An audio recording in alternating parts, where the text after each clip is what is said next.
Hello guys, welcome to my blog. मैले चाहिँ आज ब्लग बनाइरहेको छु किनभने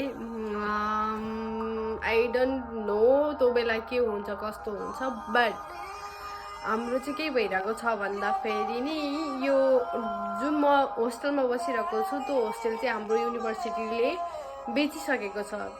now this hostel is in RTU side. अनि अब चाहिँ हामीलाई अर्को कुनै रुम खोज्नु परेको छ and that is very bad news for me because I was planning to stay until my study and suddenly यो न्युज आयो। देन अब मलाई होस्टेल नै छोड्नु थिएन। I was planning because this is the place where I stay like after coming here and I was planning to stay until my study, but suddenly I have to find another place to stay. अनि मैले चाहिँ के सोचिरहेको छु भन्दाखेरि पनि I have already got one place where I am going to stay and normally म आउने बेला एउटा मात्र सुटकेस थियो भने right now I have already pack my 2 suitcase. अनि अझै अरू सामानहरू छ and my friend is going to bring me another suitcase जहाँ मैले प्याक गर्दैछु। And this is the place. मेरो उतापट्टिको चाहिँ मेरो रुममेट छ, ऊ पनि आएको 4 महिना भयो, बट ऊ आउनुभन्दा अगाडि मेरो मात्र रुम थियो।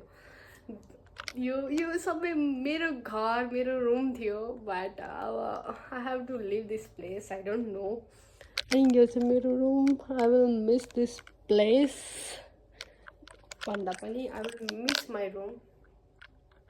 यही हो, अब म कता सिफ्ट हुँदैछु, मेरो रुम नयाँ रुम कस्तो हुन्छ भनेर म तपाईँलाई त्यो दिन भिडियो क्याप्चर गरेर हजुरहरूलाई देखाउने नै छु। त्यही नै हो। The suitcase here, thank you मेरो साथी। र अब जति पनि सामान बाँकी छ नि हरेक सामान म यसमा प्याक गर्छु। अब जति पनि बाँकी छ किनकि अलरेडी 2टा सुटकेस फुल भइसकेको छ एन्ड यसमा प्याक गर्छु। अनि त्यसपछि सुजाता सिफ्ट हुनलाई रेडी हुन्छ अनि सिफ्ट हुनुपर्छ नयाँ रुममा। मेरो चाहिँ झोलाहरू सब प्याक भइसकेको छ अनि म बिस्तारै पढेको किनकि मेरो रुममेट सुतिरहेको छ कि। यो भयो अनि मेरो यो पनि लाउनु छ अनि यो हिजो मैले लिएर आएको थिएँ कि त्यो पनि लाउनु छ। एन्ड देन यताको यो सबै यताको 2टा सुटकेस 3टा सुटकेस अनि झोलाझोली पोको पुन्तुरो बोकेर अब म लाग्छु मेरो नयाँ रुमतिर। अब मेरो उताको ओनर चाहिँ 12 साढे 12 बजीतिर आउँछु भनेको छ कि, त्यही भएर म त्यति बेला पुग्नुपर्छ। मेरो भाँडाकुँडा त यहाँ छ, यो भाँडाकुँडा निकालेर यसै नै राख्छु, केही छैन झोला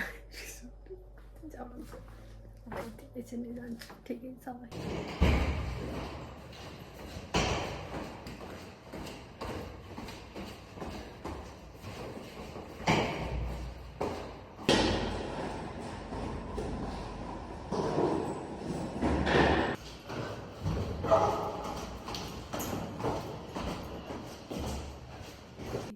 मेरो सुटकेसहरू लगाइसकेको छु।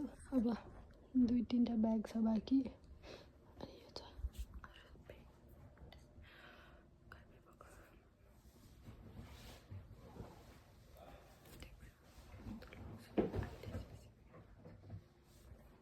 गाइज, म चाहिँ मेरो नयाँ रुममा आइसकेको छु and look at the mess.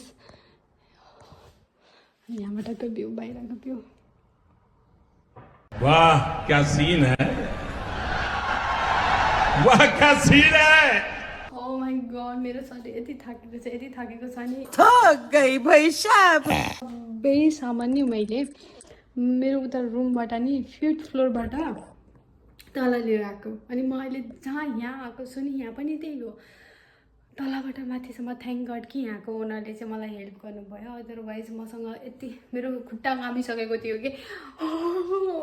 गाह्रो छ साथी, सिफ्टिङ हुन गाह्रो छ, तर जे होस् भइसकेको छ। अब मरुडी सरी क्या बोला तूने? पहले क्या बोला? चल चलो जाके इलाज कराओ। के भनेको म अब मेरो रुम मेकओभर गरेर नि हजुरहरूलाई फेरि भिडियो देखाउँछु अहिले। अब चाहिँ मैले मेरो रुम क्लिन गरेर म पनि फ्रेस भएर बसिसकेको छु। लेट मी सो यु है।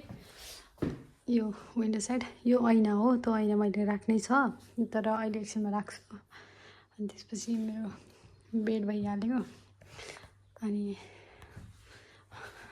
सबै सामानहरू यहाँ भइसकेको छ।